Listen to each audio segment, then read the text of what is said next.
కాంగ్రెస్ ప్రభుత్వం తెలంగాణ రైతుల్ని అన్ని విధాలా మోసం చేసిందన్నారు మాజీ మంత్రి హరీష్ రావు. రేవంత్ రెడ్డి ప్రజా వ్యతిరేక నిర్ణయాలతో ప్రజల్ని ఇబ్బందులకు గురిచేస్తున్నారన్నారు. సీఎం స్థాయిలో ఉన్న వ్యక్తి ఫ్రస్ట్రేషన్తో ఇష్టమొచ్చినట్లు మాట్లాడడం సరికాదన్నారు. బీఆర్ఎస్ నేతలను ప్రభుత్వం ఎన్ని ఇబ్బందులకు గురిచేసినా ప్రజల పక్షాన పోరాడుతూనే ఉంటామన్నారు హరీష్. జనరల్ గా ఎవడు ఎక్కువ మాట్లాడతాడు, తిట్ల పురాణం ఎవడందుకుంటాడు? చేతగానోడు, పరిపాలన చేతగానోడు, ఓడిపోయేవాడు, ఫ్రస్ట్రేషన్ లో ఈ వదురుపోతు మాటలన్నీ మాట్లాడుతుంటారు. ఇవాళ రేవంత్ రెడ్డి పొద్దున్న లేస్తే నిన్న 45 నిమిషాల ప్రసంగం చేస్తే 50 సార్లు కేసీఆర్ని యాద్ చేసుకున్నాడు. కేసీఆర్ గారు గడ్డిపోచల్లాగా ఎమ్మెల్యే పదవిని, ఎంపీ పదవిని, కేంద్ర మంత్రి పదవిని రాజీనామా చేసి ప్రాణత్యాగానికి సిద్ధపడి తెలంగాణ తెచ్చిన నాయకుడు కేసీఆర్.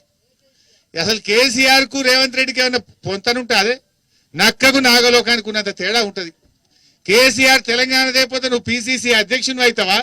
నువ్వు ఈ రాష్ట్రానికి ముఖ్యమంత్రి అవుతావా? అది కేసీఆర్ పెట్టిన భిక్ష నీకు. కానీ నేనేం మాట్లాడతాడు? రాజీనామా చేస్తా. దానికేమో కేసీఆర్ గారు ఆదేశిస్తే 3 సార్లు చేసిన. నిజంగా నువ్వు 15 ఆగస్టులోగా రైతులకు రుణమాఫీ చేసి ఉంటే నేను చేయడానికి సిద్ధంగా ఉంటుంది. చేసినవా నువ్వు? పైగా నువ్వు రైతుల్ని మోసం చేసినావు, ప్రజల్ని మోసం చేసినావు. ఈ రకంగా ఇలా ఏ విషయంలో కూడా రైతులకు మేలు చేయలే. మీ అసంటోళ్ళు అప్పుడు మస్తు తిట్టిరు. ఈయన కూడా తుపాకీ పట్టుకొని వెళ్ళిండు. జై తెలంగాణ అంటే ఎవడు రారా జై తెలంగాణ అంటూడని తుపాకీ పట్టుకొని బయలుదేరిన వ్యక్తి రేవంత్ రెడ్డి. ఆ రకంగా ఎంతమంది ఎన్ని తిట్టినా కేసీఆర్ గారు తన లక్ష్యాన్ని చేరుకున్నాడు. ప్రాణత్యాగానికి సిద్ధపడి తెలంగాణ తెచ్చిండు. మరి ఇవాళ కూడా రేవంత్ రెడ్డి ఇష్టం ఉన్నట్టు మాట్లాడుతుండు. ఇవాళ మా లక్ష్యం ఒక్కటే. కేసీఆర్ ఏం చెప్పిండు? ఎవరు ఎన్ని తిట్టినా మనకు ప్రజలకు మేలు చేయాలి. కష్టపడి తెలంగాణ తెచ్చిన వాళ్ళం, ఈ తెలంగాణను 10 ఏళ్లలో అభివృద్ధి పథంలో నడిపిన వాళ్ళం కనుక ఈ తెలంగాణను కాపాడుకునే బాధ్యత ఉంటది. ఎన్ను తిట్టినా భరించుదాం, కానీ తెలంగాణ ప్రజలకు అన్యాయం అయితే మాత్రం చూస్తూ ఊరుకోం.